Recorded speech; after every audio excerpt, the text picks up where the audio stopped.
কল্পনা করুন সকাল ৯টা, আকাশ একদম পরিষ্কার, সমুদ্র শান্ত। কিন্তু ঠিক সেই মুহূর্তেই এমন এক সংঘর্ষ শুরু হতে যাচ্ছে যা পুরো বিশ্বের অর্থনীতিকে নাড়িয়ে দিতে পারে। স্বাগতম গ্লোবাল মিডিয়াতে। আজকের ভিডিওতে আমরা জানব হরমুজ প্রণালীতে ঘটে যাওয়া এক বাস্তবমুখী, নিঃশব্দ কিন্তু ভয়ঙ্কর, উত্তেজনাপূর্ণ ঘটনার গল্প। ২০২৬ সালের ২৮ ফেব্রুয়ারি সকাল ৯টা। স্ট্রেইট অফ হরমুজের আশেপাশের আকাশ একদম পরিষ্কার। বাইরে থেকে দেখলে সবকিছু শান্ত, কিন্তু বাস্তবে পরিস্থিতি ছিল সম্পূর্ণ উল্টো। ইরানের দক্ষিণাঞ্চলের নৌঘাঁটি বন্দর আবাসের রাডার কন্ট্রোল রুমে তখন সর্বোচ্চ সতর্কতা জারি রয়েছে। বড় স্ক্রিনে পুরো প্রণালীর লাইভ ফিড দেখা যাচ্ছে।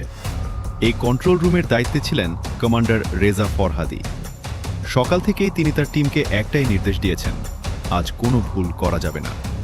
প্রতিটা সিগন্যাল, প্রতিটা নড়াচড়া নজরে রাখতে হবে।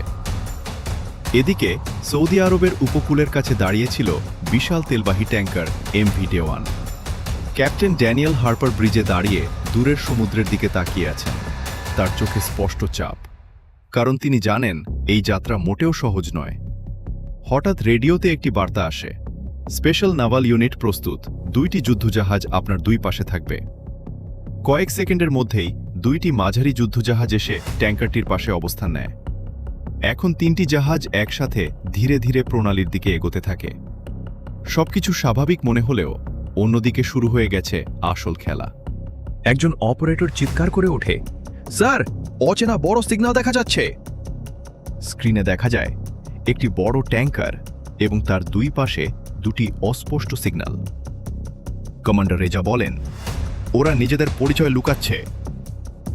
সঙ্গে সঙ্গে তিনি নির্দেশ দেন, এয়ার ইউনিট প্রস্তুত করতে।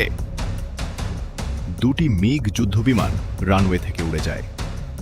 পাইলটদের মধ্যে একজন ছিলেন ক্যাপ্টেন আরাশ নৌরুজি।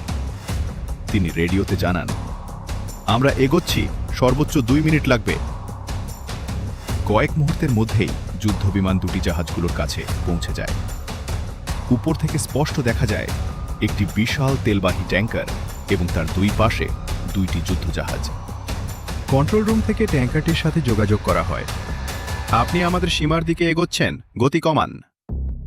কিন্তু কোনো সাড়া নেই। ট্যাঙ্কার একই গতিতে এগিয়ে চলেছে। দ্বিতীয়বার সতর্কবার্তা পাঠানো হয়, এটি ফাইনাল সতর্কবার্তা। তবুও নীরবতা। পরিস্থিতি তখন একদম চরম উত্তেজনায়। সঙ্গে সঙ্গে ড্রোন ইউনিট প্রস্তুত করার নির্দেশ দেওয়া হয়। মাত্র কয়েক মিনিটের মধ্যে আকাশে উঠতে শুরু করে একের পর এক শাহেদ 136 ড্রোন। প্রথমে 2টি, তারপর আরও কয়েকটি। এগুলো খুব নিচু উচ্চতায় দ্রুত গতিতে এগোতে থাকে। যুদ্ধজাহাজগুলোও বসেছিল না। তাদের প্রতিরক্ষা ব্যবস্থা সঙ্গে সঙ্গে সক্রিয় হয়ে যায়। একটার পর একটা মিসাইল ছুড়ে ড্রোনগুলো ধ্বংস করার চেষ্টা করা হয়। অনেক ড্রোন থামানো সম্ভব হয়, কিন্তু সব না। এখানেই বদলে যায় পুরো খেলার হিসাব। প্রতিটি মিসাইলের দাম কয়েক মিলিয়ন ডলার, আর ড্রোনগুলো অনেক সস্তা, মানে কম খরচে বেশি চাপ তৈরি। ড্রোনের সংখ্যা বাড়তে থাকায় যুদ্ধজাহাজগুলো তাদের অবস্থান পরিবর্তন করতে বাধ্য হয়। ধীরে ধীরে তারা পেছনে সরে যেতে শুরু করে, কিন্তু ততক্ষণে দেরি হয়ে গেছে।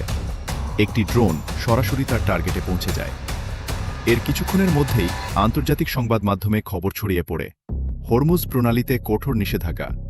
ড্রোন মোতায়েনের পর ট্যাঙ্কার পিছু হটেছে।